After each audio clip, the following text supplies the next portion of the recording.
Good evening. Hello. Price lot. चला,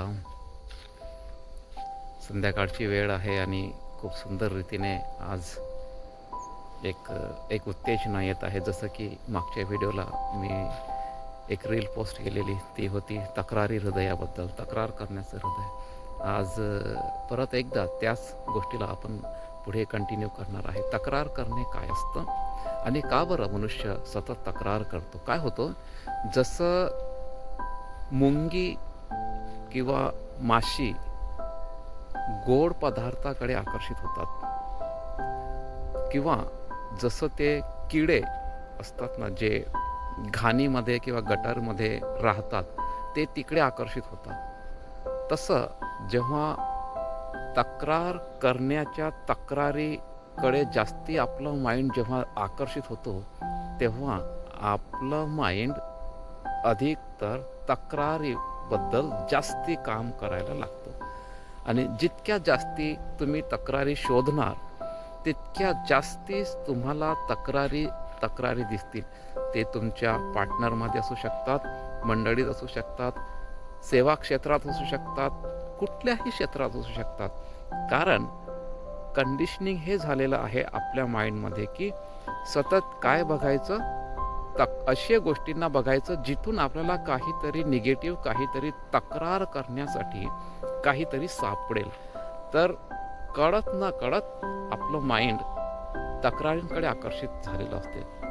याच प्रकारे, ज्या प्रकारे एखादी माशी किंवा एखादा किडा घाणकडे किंवा गटारीकडे आकर्षित होते, तिकडेच जातात, तसं आपलं माइंडसुद्धा नेहमी तक्रारींकडे जातं. आणि देवाला नुसतं केवळ बरोबर जर पाहिलं तुम्ही बायबल निरखून, तर देवाला हीच गोष्ट न आवडणारी होती. म्हणून परमेश्वर बोलला, 40 वर्ष मला त्या पिढीचं वीट आला. त्याचं एकच कारण होतं की त्यांनी पूर्ण 40 वर्ष आपल्या माइंडला पूर्ण तक्रारीकडे आकर्षित करून ठेवलं होतं. ते मिस्र देशातून शारीरिक रीतीने निघून तर गेले होते, परंतु आपल्या मनामध्ये मिस्रच्या आठवणी तशाच होता. त्या माइंडमध्ये त्यांची जे प्रोसेस, त्यांची प्रोग्रामिंग, ते तसेच विचार करायचे, तसेच शब्द वापरायचे, तसेच बोलायचे जसे ते मिस्रामध्ये होते.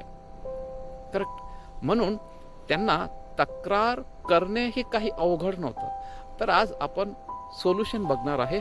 तक्रार करण्यासाठी, जर आपल्याला तक्रार करण्याची एक भयंकर बिमारी लागली असेल किंवा आजार जडला असेल, तर याच्यातून बरं कसं होणार, याच्यामधून निघणार कसं?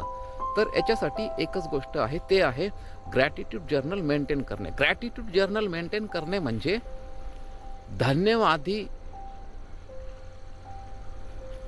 हृदय तयार करणे, एक आभारी हृदयाचं विकसित करणे, एक आभार मानण्याची सवय विकसित करणे. आणि जेव्हा आपण आभार मानण्याची सवय विकसित करतो, जवळपास तुम्ही बघाल काही कालांतराने, कदाचित महिना, 15 दिवस, 2 महिन्यानंतर तुमच्या आयुष्यात तुम्ही तक्रारीला शोधणार आणि तुम्हाला तक्रार दिसणार नाही. दिसतील तर सगळीकडे सुंदर देवाने बनवलेलं सुंदर वातावरण, सुंदर सुंदर लोक ना.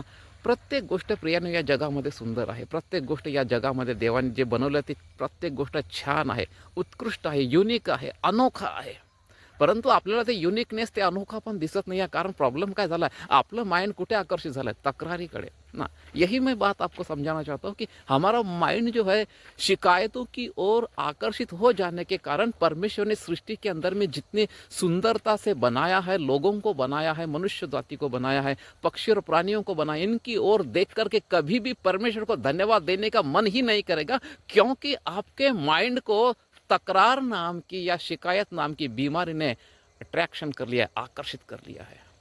यस. सो मैं आपको सलाह देना चाहता हूँ. आपका रिलेशनशिप बिगड़ रहा है, इसकी वजह भी है आपका तक्रार करने वाला मन. सॉरी, वापस मराठी में आते हैं ना.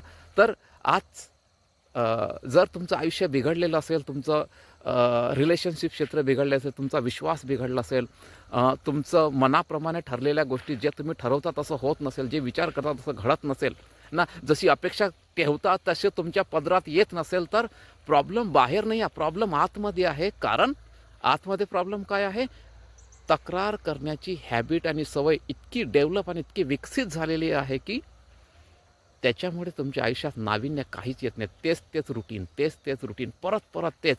आणि तेच तेच रुटीन आल्यामुळे, परत परत एकच कार्य रिपीट झाल्यामुळे तुमचं माइंड एक कळत नकळत एका सिस्टममध्ये येऊन गेलं. एक डिसिप्लिन म्हणजे सतत रिपीट झोनमध्ये येऊन गेला. आणि जेव्हा आपण कुठलंही कार्य रिपीटमध्ये जातो, वारंवार सतत एकच कार्य करतो, तेव्हा बर्नआउट म्हणजे हे तुम्हाला मराठीत नाही समजणार म्हणजे शब्द, परंतु याचं थोडं एक उदाहरण देतो. बघा, बऱ्याच वेळा अशा लोकांना तुम्ही ऐकलं असेल, मी थकलोय आता, बस माझ्याच्यानं आता नाही जमणार.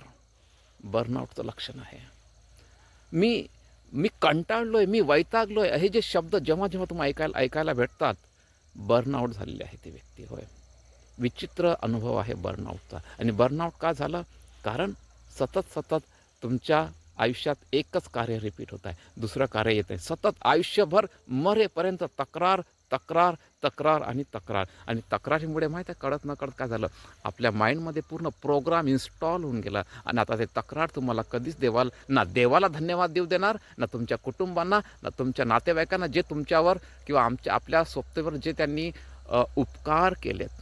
खरंच त्याच्याबद्दल धन्यवाद नाही. मी किती सारे लोक असे सांगू शकतो. मी जेव्हा हे ग्रॅटिट्यूड जर्नल मेंटेन करत आहे, माझ्या प्रियांनो, मी आज पण हृदयावर हात ठेवून सांगू शकतो की मी त्या व्यक्तीच्याबद्दल अतिशय विनम्रतेने ग्रेटफुल आहे, आभारी आहे, ज्याने माझ्या आयुष्यामध्ये शुभवर्तमान आणला.